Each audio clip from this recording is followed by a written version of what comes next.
22, I decided to get back at them. I've been away from home for the past 4 years. I left for college at 18 and ended up working there, so I never came back except for occasional visits. Honestly, I did miss my childhood home much because growing up there wasn't pleasant. I was relentlessly bullied for everything. I grew up poor after my dad died when I was 10, so we struggled to make ends meet. Although we had food, it was just enough to get by. I was also very tall and skinny, which made me an easy target for teasing. People called me names like Slender Man, and I tried to brush it off, but it really hurt. High school was the worst. There was a group of girls who enjoyed making fun of me and bullying me, although they picked on everyone. I was a favorite target, which made me insecure about almost everything. My appearance, my home life, everything. I wanted to disappear. Once they bullied me because my jeans were too short because I was tall. I didn't want to bother my mom for a new pair, so I kept wearing them.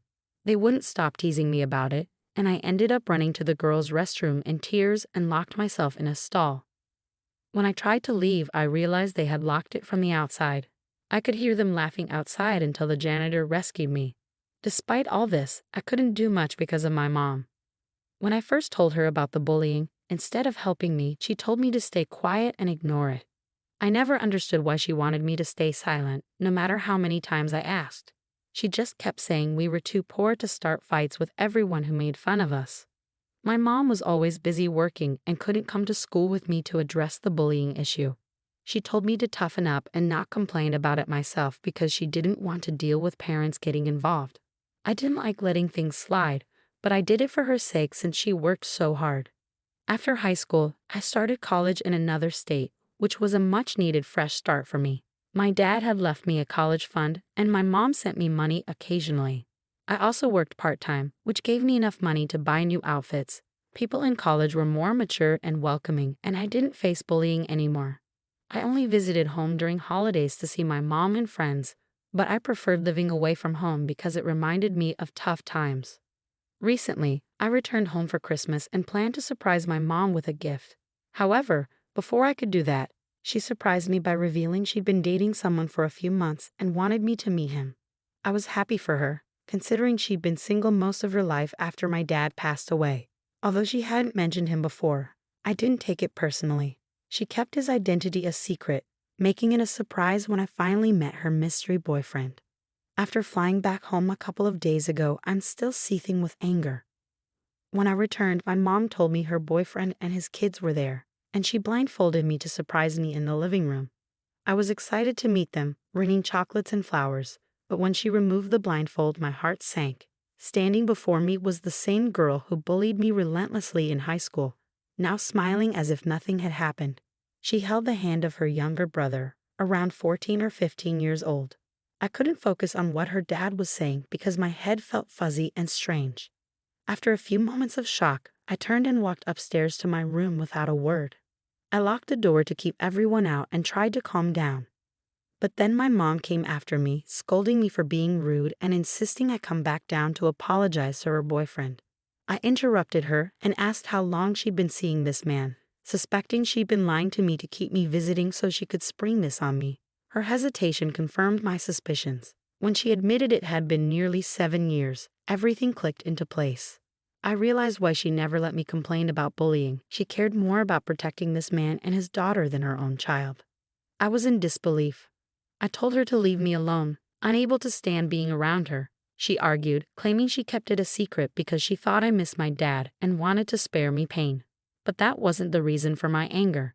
She had lied to me all those years and allowed me to be bullied, even though she could have stopped it by standing up to her boyfriend and teaching his daughter not to bully others. I couldn't forgive her for that betrayal. She tried to explain that when their relationship was new, she didn't want to cause problems because of his daughter's behavior. She defended her actions, but I couldn't accept her excuses. After a while, she left, saying she'd talk to me when I came out of my room and that dinner would be served at 9 o'clock, so I should come down soon. I wasn't in the mood to talk to her or anyone else. I was horrified and angry that my mom had prioritized her relationship with this man over being my mom. Her main focus should have been protecting me, not her romantic relationship.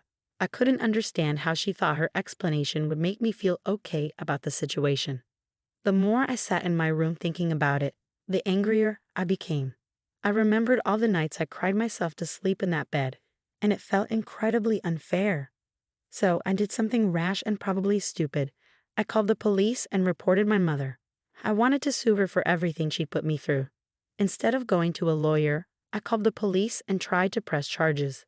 They arrived shortly after, and it took me some time to explain what had happened. My mother and her boyfriend tried to dismiss it, saying I was being hysterical. The police seemed to understand I was having a breakdown and suggested I talk to a family lawyer. After they left, I was still worked up, feeling a panic attack coming on. My mother flipped out, refusing to let me go back to my room, yelling at me for being ungrateful and calling the cops on her, with her boyfriend agreeing I had gone too far.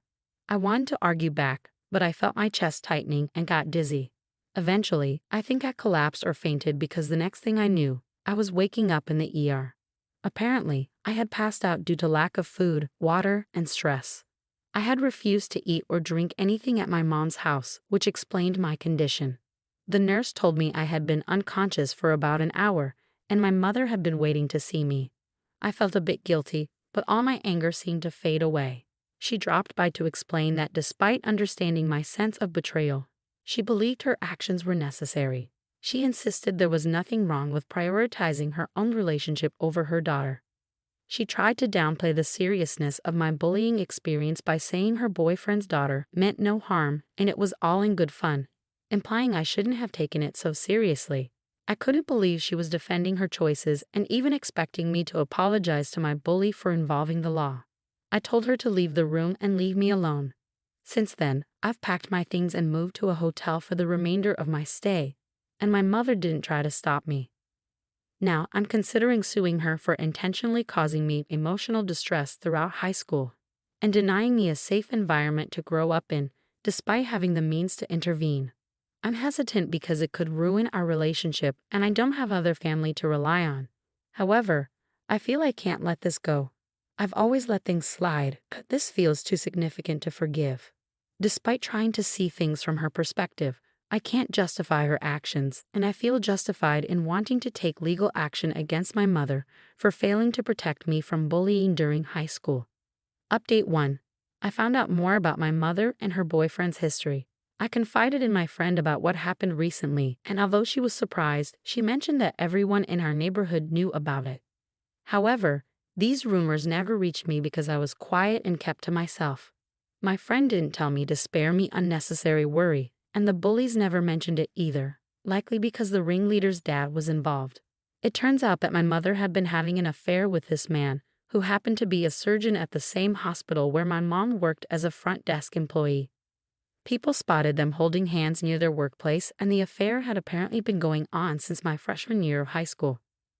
Learning all of this shocked me, and I blamed myself for being so introverted. Knowing this earlier could have changed things for me back then. I'm disgusted by my mother's actions, especially because she lectured me about family loyalty while having an affair with a married man.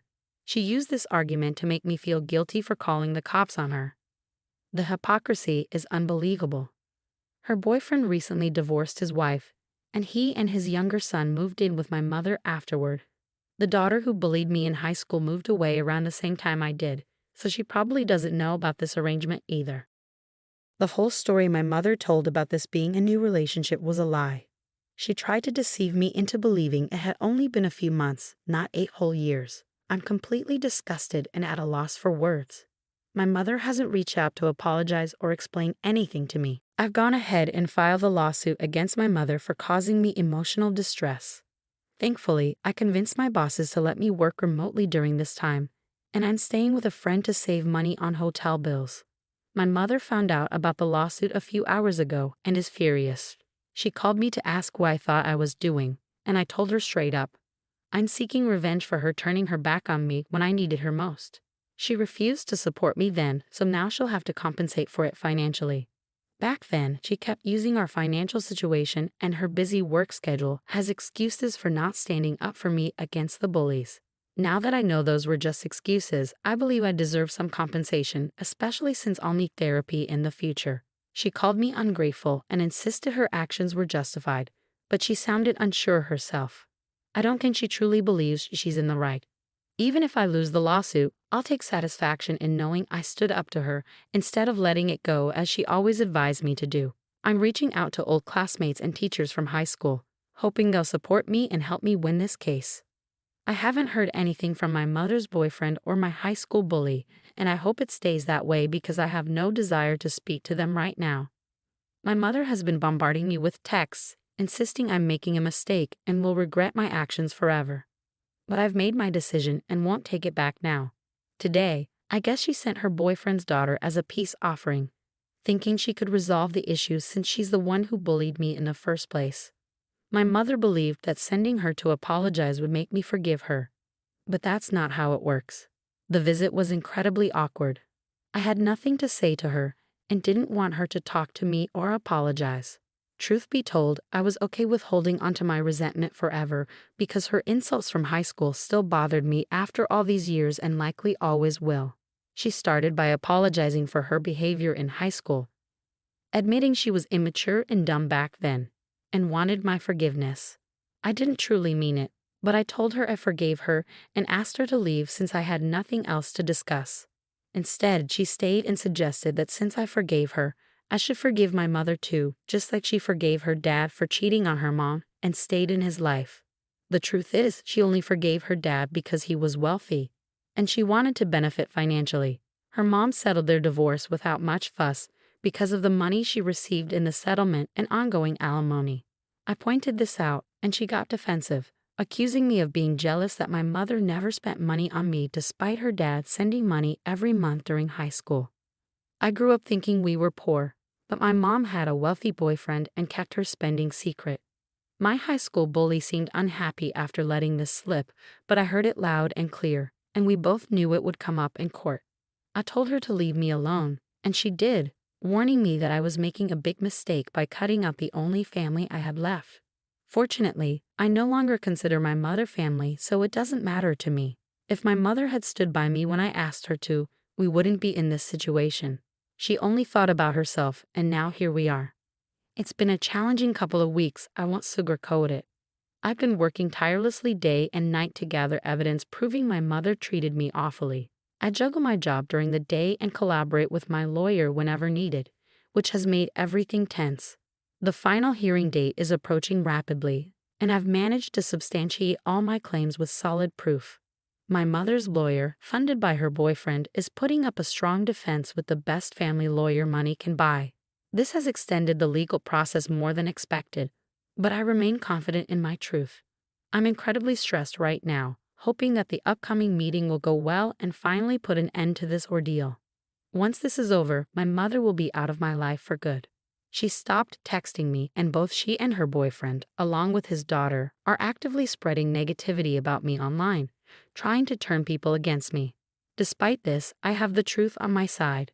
Additionally, my underdog image from high school seems to be working in my favor, as people refuse to believe I'm the ungrateful, selfish person they want me to be seen as.